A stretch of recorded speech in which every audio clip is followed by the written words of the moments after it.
கவிதா என்ற சிறுமி தன் குடும்பத்துடன் ஒரு நகரத்தில் வாழ்ந்து வந்தாள். அவள் பள்ளியில் தண்ணீரை சேமிக்க வேண்டியதன் அவசியத்தை பற்றி கற்றுக்கொண்டாள். ஆனால் அவளது வீட்டில் நிலைமை தலைகீழாக இருந்தது. அப்பா குழாய் மூலம் காரை கழுவி தண்ணீரை வீணாக்கினார். அம்மா பாத்திரம் தேய்க்கும் போதும் பல் துலக்கும் போதும் குழாயை மூடாமல் தண்ணீர் வீணாக கொட்டிக்கொண்டே இருந்தது. அண்ணன் நீண்ட நேரம் ஷவரில் குளித்து தண்ணீரை வீணாக்கினான். ஒரு ஞாயிற்றுக்கிழமை கவிதா யாருக்கும் தெரியாம வீட்டின் பிரதான நீர்க்குழாயை மூடிவிட்டாள்.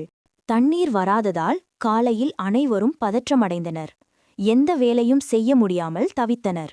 இப்படியே தண்ணீரை வீணாக்கினால் எதிர்காலத்தில் தண்ணீரே கிடைக்காது என கவிதா அனைவரையும் எச்சரித்தாள். உலகில் குடிக்க தண்ணீரின்றி பலர் கஷ்டப்படும்போது நாம் ஏன் வீணாக்க வேண்டும் என்று கவிதா கேட்டாள். கவிதாவின் பேச்சிலுள்ள உண்மையை உணர்ந்த குடும்பத்தினர் தங்கள் செயலுக்காக வருந்தி வெட்கப்பட்டனர்.